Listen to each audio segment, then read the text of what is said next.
Today I am interviewing Andre Burkett about his job position as residential support specialist in the human services field. So, Andre, can you describe your job for anyone who's unfamiliar with the position? Sure. My job is to oversee all of the residential houses that we have in our company. We work with developmentally disabled individuals, and we have residents that stay in houses. We have 11 houses? Yeah, 11 houses, and each house has between one and three residents in the house. So my job is to oversee all of the staffing and everything else that goes on in the houses. Okay. How long have you worked in the human services field? Currently, I've been there for 2.5 years. I did have like a 6 month stint out in California when I lived there. But now that I'm here, this is what I've been doing for the past 2.5 years. So, while you were out in California, you were not in the human services field. Just for that short amount of time. Well, unless you count all of the other jobs that, working in retail and all that. That's kind of human services, right, too. You're still working with humans.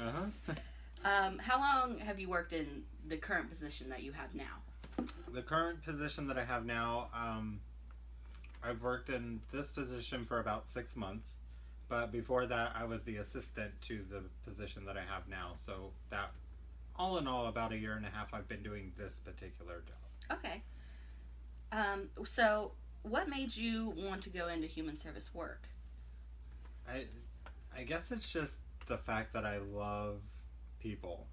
I like helping people. I like getting people through challenges and, helping to encourage people to be better than what they are. Good answer. Thanks. What are some of the responsibilities that come with your current job? Oh, there's a lot of responsibilities. I'm basically the manager for 67 employees. So whenever there is a problem that occurs, I have to, help resolve that issue. If there's an emergency, I have to be there to guide my staff and my consumers to where they need to go and how they need to get out of that emergency. There's a lot of house checks. There's a lot of meeting with other departments and trying to make everything as cohesive as possible. So, with all that in mind, how many hours do you typically work each week? It ranges anywhere between 40 to 60 or 70. Wow. Depending on what is going on and if there's a crisis or not. What would you say is a reasonable salary range for someone with your job or a similar job? I would say, well, I'm salary, so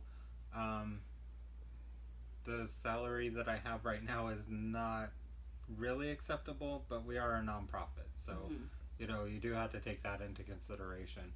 But for a organization that is maybe more funding coming to them, I would say probably around the $42,000 to $50,000 range a year. Do you feel like there's room for someone to advance pretty far into this career? Oh yeah. In just the 2.5 years that I've been working there, I started as just a staff member in a house, and then I became a residential manager, which is the manager of that house specifically. And then from there I became the residential support specialist assistant, and now I'm the residential support specialist. And from there I can even, if I went and got another degree, I could be human resources, I could be a clinical services manager and deal with everything that has to do with the clients, or I could even be an executive director of the organization. So you mentioned another degree. What degree, do you have a degree now? Actually, I don't have a degree at the moment, but a bachelor's is preferred for this position, but because I don't have that and I do have the experience, right, I was able to acquire this position. So in some cases, experience can help make up for a degree. I think in a lot of jobs or careers that experience pretty much outweighs, having a degree. Um, there's only so much a textbook can teach you. Right. It's being out there in the world and actually doing the job that you're going to get your best learning experience. Right, the hands-on experience. Mm-hmm. What is your favorite part of the job? Oh, my favorite part is definitely working with the consumers. At times they can be the biggest pains, but most of the time they are like the thing that lights up your world at that time.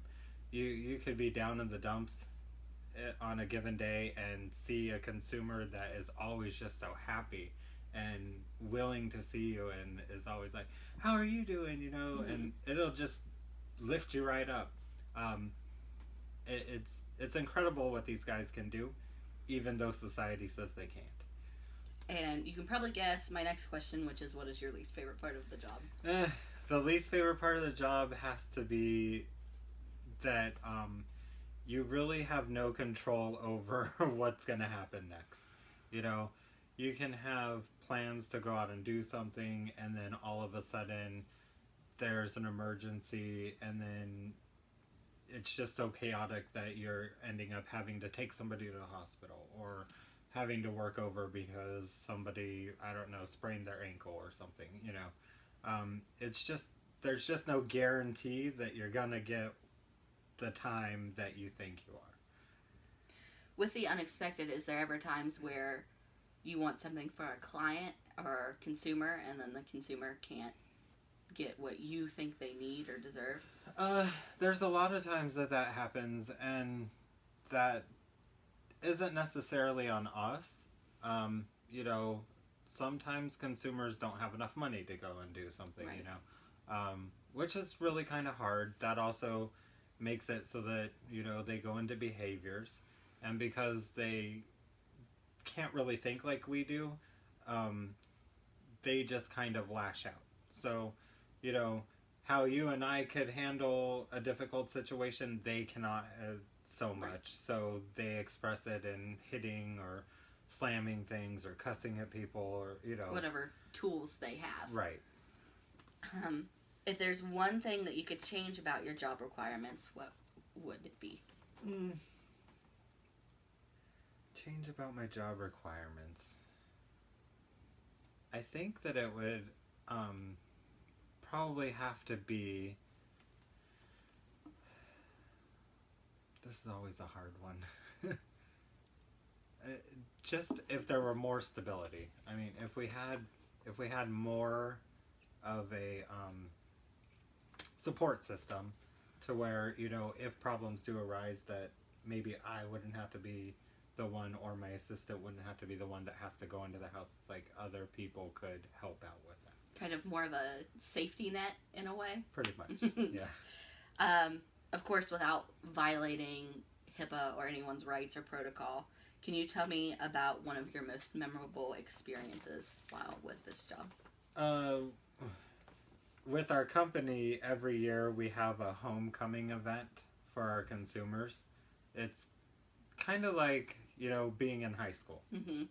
And this brings all of our consumers together, and they put all their names in buckets, a male bucket and a female bucket, and then they pull 4 names out of each, and then they're each handed a rose that is wrapped up. And then whichever one has the different color rose is the king and the queen. That's cute. And I think that it's so awesome that we give them that experience, because they light up. They just love it all.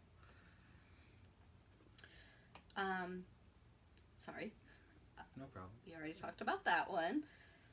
Do you find any skill sets particularly vital for your job or similar jobs in human services? Yes, you have to be very quick on your feet and quick thinking.